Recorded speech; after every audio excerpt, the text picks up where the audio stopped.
that people relate. He's right, 9 months I did it and it changed my life. Social media and modern digital platforms will completely impact the prices of all these incredible companies over the next decade, like it has for the last. For those of you who don't know Sugira, welcome to Sugira. He's the co-founder of Rubasha Media. Okay, so today is about people and leadership and how to use your personal brand to be able to do that. Because guys, let's be honest, you need to influence people, right? People are the ones who pay you guys your money, right? How are you going to get someone to do that at scale? Leadership. How many of you guys are leading a team at the moment? How many? 1 to few? 10. There you go. So you need to lead people, right? And so that's why this is so valuable. So I want this presentation to be about you, right? Just like the way we make content, it's about what's in it for them. What's in this for you? So I want to open this up for questions. I don't want to go too much about me, but how can you guys come away from this meeting motivated to say, yes, I can do this. I believe in me. I can influence people. I can be the leader that you've always deserved to be. So I'll give you a little bit of a backstory. I'm from Kenya, a first-generation immigrant family. We came to Australia when I was about 3, and we've been here ever since. So I got here by accident. I shouldn't be a business owner. I've been an athlete all my life, but what I did was I turned the camera on my life. I said, let me document my journey. I was overseas, and so just me doing that led me to creating a business out of it, right? I was just expressing my authentic self because from a young age, I always wanted to do that. I always wanted to be talking to people. I always wanted to get the gift out that I had. Right? And I didn't know it would come out this way. Back when I was growing up, there was TV, there was gatekeepers. Someone could tell you that you can come in and do this. But now, no one can tell you anything. So as a business owner, you guys all have that power. You can influence people and you can be the leader. And so by building a brand on social media, it allows you to do that. Because when you build a brand on social media, people relate with people. You guys don't care maybe what I do, but you want to know about me as a person. How can maybe you relate to me? How can I be vulnerable here? But when you're vulnerable out to the world, people relate to you. And that impacts your business. Because now, it's not about geography. You can reach people from overseas. You can reach anyone through the use of the internet. So you build your tribe on social media. It's all about building people who are like you. You guys have solutions that you're solving in the market. And there's people out there who need you. They just need to find you. Right? And the same goes for leading a team. People, they want to see what their leader's up to. They want to be able to come to you and see you build the brand.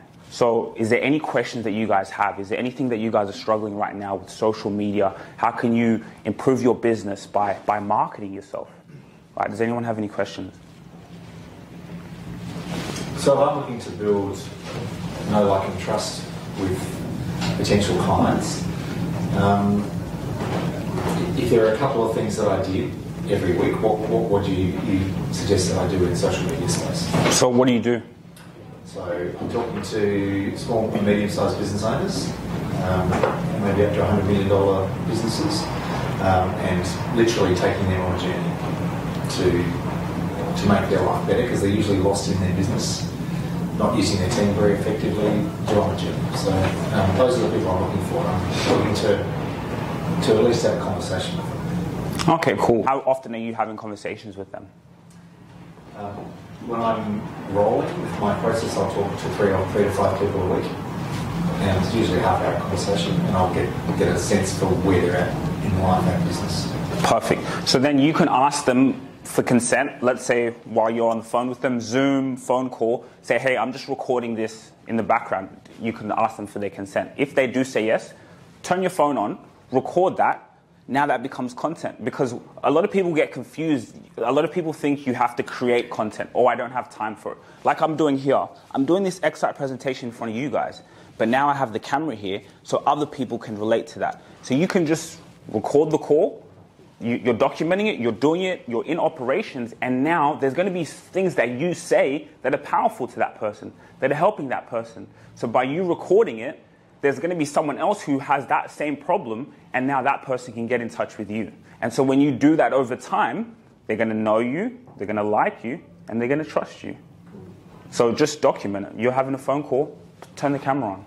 It's a really good idea. I feel like I've been on so many Zoom meetings where people have said that to me, or they've said something really powerful, or I've said, somebody said to me the other day, oh, that was really great, I wish I had that recorded. It was right. Like, when we do have a lot of Zoom meetings, so that's really easy. Yeah. Louise, you had a question? Well, I mean, I kind of feel like you kind of answered the question, because I was like I know that I need to do content, and I know that I have a lot of ideas, and I write the ideas down. I'm going to do this, I'm going to do that, and then and then I feel like I've tried it a couple of times where I set up the camera and I write a script, and then I try to do it, and then I have to do it 10 times, and then I'm wasting half my day doing this. Like, this is actually quite difficult. I feel like I've kind of got in this swing of doing a weekly LinkedIn post that's more, about thought leadership, or what we do, or what's happening in the office, that's not so salesy, and then I kind of mix it up every now and again with the sales one. But I don't feel that comfortable, like turning the camera on myself. It just feels like it's time consuming, and it's not perfect enough, and it's not, and chucking my hair up today, and so I guess the question is, how do you be more natural in that process? I feel like that kind of answers the question. Like, if you have the camera turned off often. Find a time when you're not noticing where the camera is. So what you do because best, when you're talking naturally to people about, because when you're having those meetings, it's really more about not sales, but how can I solve the problem? It's normally what's happening in those meetings. You're saying, okay, what's your problem? Here's what the solution is. Recording that.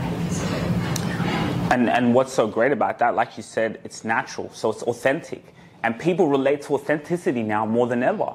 So that's where the magic is in that authenticity. Another great way that I do sometimes is when I have team calls, like where we have team members, I record that. Because not only is that content, but now when we're training staff, they can go in and see the process, right? When I'm doing a sales meeting, I record that sales meeting. Why? Because now when I bring a sales team, they're going to come in and learn, look, this is how you make a sale. This is how you listen instead of talking, right? And certain things like that. But then in that conversation, there's going to be 30, 40 seconds that I've said that's valuable.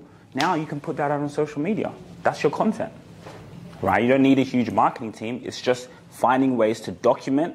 And then now once you document it, it's out. You can put it out to the world and people relate to you. There's so many problems that you guys solve here in this room that if someone just saw who you were and they found you, that's where the power lies. Any other questions? I do have a question. So, because I make handmade jewelry as a side gig, making jewelry is very time consuming, and I only do it on a pattern base, so I don't have that many content to post though. So, post it every day. So, I find it hard to create lots of content to post. Yes. So, what about when you're making it? While making it, also the process, I'm not too sure about, because my one is quite niche, and then I don't want to reveal the whole process of how I make it to the public. So I want to maintain this mystery, you have 5 months of mystery. Yes. Because sometimes people find it really amazing when they saw the pieces, but then when they figured out how I made them, they lost that kind of feeling. So, that's how it's made. Okay, I don't feel like it's that mystery anymore. So you don't want to show any parts of the process? I can show some small parts. There you go. 20, 30, maybe you can even, while you're baking a little bit, and then fast forward it really quickly, kind of just show it, and then show it when it's done. Boom. And then because she just said something that's valuable, you have a very niche audience, that is perfect. My audience is really niche, so perfect. I'm not sure how I can attract that many followers. So who's your avatar? Who is that person? Because So the one I'm currently making is the HR Giga style. So the guy who designed the Alien movie, it's his biomechanical style. Biomechanical. Yes, so it's really niche. So you got to find out where those people are the most. Where do they spend the most time? They're quite interested in sci-fi stuff. No, but on social media, are they on Reddit more? Are they on YouTube more? Are they on? Do you know where they are? No, I haven't done search. Okay. Maybe I should. That's where your research is. So find out where they are most. Some of you guys here, your target customers on LinkedIn. So I like to have an omnipresence approach. So everywhere you go, I'm going to be there. But if I know where my target customer is, I'm showing up there 25 times a day because that's where they are. So if you find where they are, because it's so niche, I think YouTube is a great model because YouTube, it's an interest-based graph. So if you're searching for how to be good at business, you have a chance. If you're consistent, now you can show up there because people are searching for that. So if you jewelry, custom pieces, wherever your customer is, target there, make content. Thank you. Hans? With regards to social media, my industry is actually more like photo-driven. Because when I travel, we post photos. I'm struggling to increase followers and awareness. Is it maybe because I hate putting my face on this photo? It's just basically places. And I put hashtags in it, and I just want to increase that as well, the followers. But I'm just wondering, because I don't really want to put my face in that. You know, well, that's where you enjoy the photo, enjoy the destination, fans. enjoy the. Put your face on. Yeah, but like, look. I do have a big blur on my Instagram. I explain this is what's happened. I put a big blur, but you just can't see me. But they have photos there. Yeah, but look, at the end of the day, if you don't want to put your face out there, that's fine. That's totally fine. But you just have to now be creative in terms of. So you guys are helping corporate and media-sized people travel and go places, right?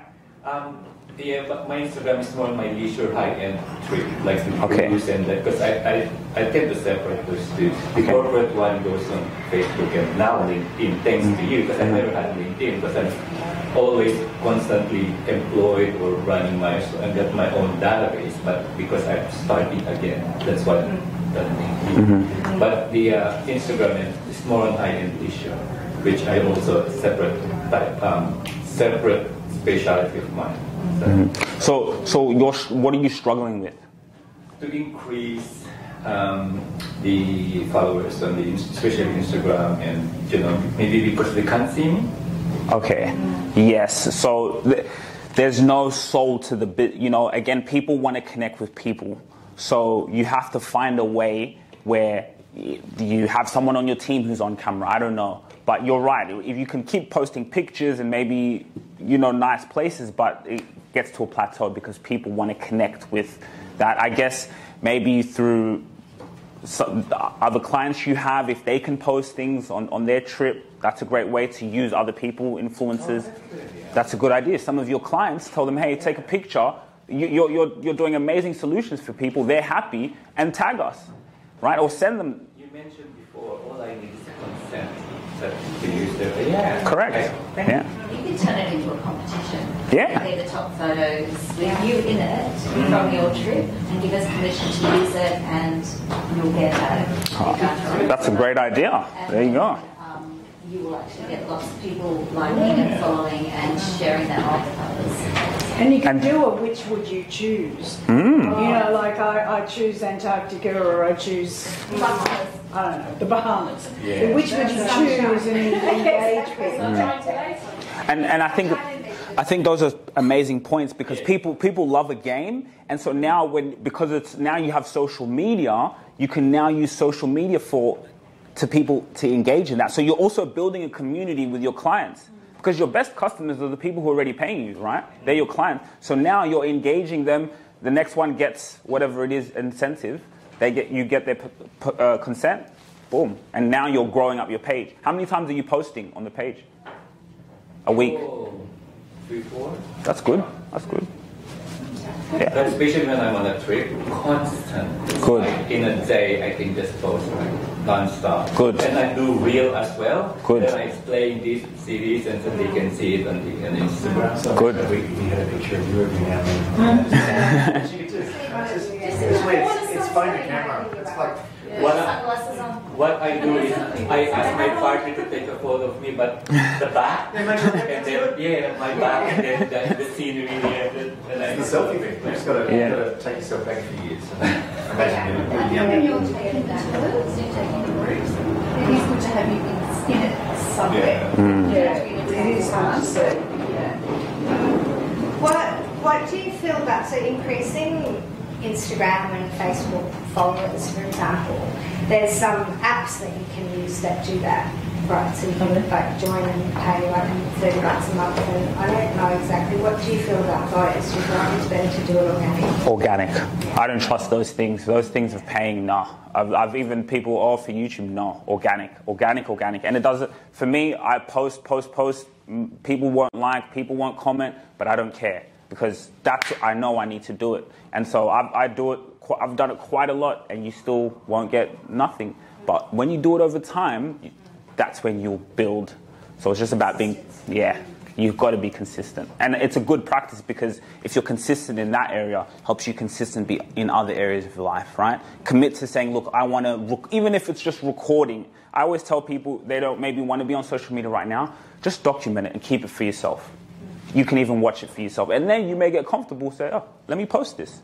See okay, I can get used to it. I can do this once a week. And if we don't want to do it ourselves, that's what you do for us. Yeah. You know what? Or can help. Mm-hmm. How do we deal with the massive content? What do we do with it all? With the... Like if you're creating a whole lot of content all the time, how do you store it? How do you maintain it? Do you get someone to do that? I'd say keep it in the Google Drive folder, because those are assets. Content can make you money now, right? And then, sorry? I have a spreadsheet, and when I am doing certain things, there's just a couple of the hashtags that I've got for that. But we also then, we have 6 key areas: paying people, hiring people, making people, developing people, protecting people. So depending on what it goes into one of those. And if it's something that goes across a couple, like developing people and managing people, then you put both in. And when my social media dude is working with me, he pulls across the right bits, and he can go there first, and it saves him time. I think that's great. That like if you can get all that content, now you have it in a drive, you organize it. So now when you bring on a team, straight away your team has things that they can work on, right? Now your team, you can go in that Google Drive folder. We have so much content. Now you have everything. And like I said, content is assets. Right, think about the era. We're living in the greatest era to be alive. Before, you had to pay to market. You had to pay to be on a billboard. You had to pay. Right now, you still do. You pay on ads. But now, you can get paid to market yourself. YouTube brings you money. These other platforms, they bring you money alone from AdSense. The longer you build. You're doing jewelry. You can build up an audience where YouTube pays you $10,000, $15,000 a month. Money you can pass on to your children. I think according to the style I'm making, I think most of my clients may think I'm a Western guy. So if they think that I'm an Asian girl, what do you think? Yeah, that's fine. That's good. So always good to get clear. Yeah, perfect. Do you find that some people post too much content when you're like, oh my god, not them again? Or they just, obviously maybe they don't come across as authentic. So they're kind of like they're bragging about themselves. I see a lot of that, and I'm like, not you. Yeah, me too. Yeah, but so you might say that, but someone else who maybe relates to that person is going to like that content. So there's no such thing as too much content, because you know why? Because the algorithms love that. That's how these algorithms get paid. So there's no such thing as too much content. And again, could it be not too much content, but just regurgitated the same thing over and over again? It's like repeated, and you're like, didn't you just say that last week? So that's where strategy, and you got to be good. Yes, you know what I mean? You got to be good at it. That's what I'm saying. There are a lot of people out there, they just want to just be on camera, and I'm like, really? Like, give me something that's valuable. But also it's not valuable to you specifically. Like generally somebody has to see something 15 times before, isn't it? Like there needs to be 15 touch points before somebody remembers something. So the fact that person's annoying you, if at some point in the next 6 months you need that service, you'll remember that person who annoyed you. True point. Yes. Yeah. So it's annoying you now, but like obviously you don't need that information. It's like coming here. If you don't turn up, you forget. That's right. Yeah. It's totally like that. Like you have to see somebody a certain amount of times before you remember. Like that PR girl who I recommended to somebody. She's on LinkedIn, and I must follow her. So like she posts 2 or 3 times a day, and it is a fair amount. But when somebody said I need a PR person, first person who probably time. So, and I think as Therese said, there will be 6 or 7 key areas that are relevant to what we do. Really good idea to actually, I mean, the old days used to set up a matrix of posting something every day under 7 columns with the 7 key areas that you might post a topic on. So at least guiding the thinking what you post is a good idea. And I think what Louise said there, I guess that's what personal branding is all about. You want them to think when it comes to travel, I got to come to Lance, right? That's what, like, when it comes to tech, I got to come to Louise. That's what personal branding is. That's actually a good point, right? That you keep seeing this person do this. You might not buy from someone for a year, 2 years, but if you keep seeing that person, when that solution comes, you're, oh yes, that person, right? So that's what I think is so key. Finance, all your industries, it allows you to become an expert. And when you become an expert, that's when the inbound leads just start coming. And for those of you on LinkedIn, that's becoming that's the big shift because there's so much spam on there now. It's actually being legitimate and authentic and being a leader that allows you to get value out of it. I saw a video with, do you guys know Gary Vee? Anyone know Gary? I saw a video of Gary Vee, and this was what not changed my perspective, but it hit the light bulbs. He said, post on LinkedIn consistently for 9 months straight, and it's going to change your life. And when I saw that video, because I already had so much content, but I was doing it in Instagram and TikTok, it was good, but I was wasting, those are not my, they're just there for entertainment. So yeah, they'll like a great content, but next, skip. But then when I saw that, LinkedIn is where all the underpriced attention is. LinkedIn is like when TikTok was first kind of starting out. So I just can't believe, I'm like, if you're in business, LinkedIn is a gold mine right now. And if you supply great content that's authentic, that people relate, come back and tell me he's right. 9 months I did it and it changed my life. I've been doing every Tuesday morning for probably that time, and I got 2 LinkedIn leads last week. What do you think? So, like, tell me how that experience has been. Yeah, well, so I mean, I think that I've had a few people contact me. So I'm not, like, I don't make friends and I don't do outreach on LinkedIn, but I just do, I think I do like a thought leadership, which is really just about, this happened to us, or we did this, or this is, and then once a month we'll do one that's a bit more salesy. Like yesterday was specifically to the aged care industry and how they can help. There's 10 tips of this, or 5 tips of this, or 6 tips of that. And so I just friended a few people. So because like on LinkedIn you can friend 250 people a month. So every now and again I'll just go, I'm looking for aged care people in this bar, and I just connect, and I don't say anything because I don't want to be salesy, but then the next week I'll put something on that's related to those contacts. And I did that on an aged care one, and then somebody called and said, we've got a problem with our website, can you fix it? Put it up, they did an instant, like a message to me, and then they called. And that'll be great clients. Yeah, well actually she was a marketing person in the aged care industry, so she's a perfect referral partner, so now we're set up to have a conversation about that. And so, I mean, I get 100 messages a day from people who are trying to sell me something, and that is a bit annoying to me. But, so I have found that it's made quite a difference. Yeah. I think, and also like, the timing. I don't want to kind of go over it. But a great thing with LinkedIn, if you get Sales Navigator, like, I think it's worth the money, because you can target your direct customer. And then, like you said, if you're really strategic with LinkedIn, you can be smart, where you target the right person and just connect with them, right? When you connect with them, they're going to keep seeing your content. They're going to keep seeing your content. So LinkedIn is not, again, it's about being here. It's about giving. When you're on LinkedIn and you just give, you say hi to people. Now, the goal on LinkedIn is to get that person to go on your profile. That's the goal. When you connect with your target customer, the goal is to get them to your profile. Because now when they see your profile, they're going to see content. They're going to see this person is real. Oh, okay, I can know. And then you become an expert. So I think, and it's about like really knowing who's your customer. Jewelry, right? Are you a biomechanic person looking for this? So target them. Talk to that customer. That's a very good point, because previously I always think LinkedIn is like so professional. It's just for like professional kind of jobs. But they're the ones who have the most jobs. Exactly. Boom. Sorry, what were you saying? I was just saying those people in those jobs that are attracted to the jewellery you're doing are on LinkedIn. So even though you're not going on there necessarily promoting the business, you're promoting that to that niche. Yeah. And LinkedIn will show it to them now. Yeah. I also feel like you can friend lots of people on LinkedIn, and people want more followers, right? So everybody's happy. Like, people will just say okay. Like, nobody says no. That's true. Yeah. I do. But I do. You kind of want to have, enough connections. You don't know there's only some I say no to, like the ones. Yeah.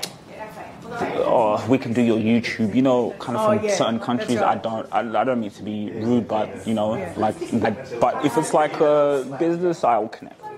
I want to ask you what sport it was that you were doing. Soccer, football. Wow. Football, yeah. I just say yes. The difference between direct message to agency becomes Then you just follow. Yeah. So they're connected. Yeah. And like, why did you connect? You don't want to send you anything. Yeah. That's funny because it might only be 1 in 100, but it gets you every time. I know. It's funny. I get a connection and I'll accept it, and then you get that instant message saying I just want to connect. My name is Sugira Rubasha, the co-founder of the Rubasha Family Podcast. Now, I know you have a story to tell. I know you have a mission and vision that you obsess constantly about, and you're solving problems in the marketplace. So I want to sit down and get your story. I want to hear the real juice and authentic of who you are, because at the end of the day, people want to know about you. They care about you as a human being. So this is your chance to come on the Rubasha Family Podcast and be part of our founder series. We are hosting a founder series with entrepreneurs from all over the world who had an imagination to create their business. We want to know you, the person, and how you're solving problems in the marketplace. So if you want to get in touch, fill out our quiz. Now, the quiz is a way for us to qualify you to see if you can come on the show. We can really see how powerful your brand is, where you are, so we can have you as an industry expert to come and tell your story. Business and life is all about communication. How can you tell stories, and how can I sit down and ask you questions that are going to get to your soul? See you soon. If you really enjoyed this video, make sure to click here, and I'm sure you're going to love that one.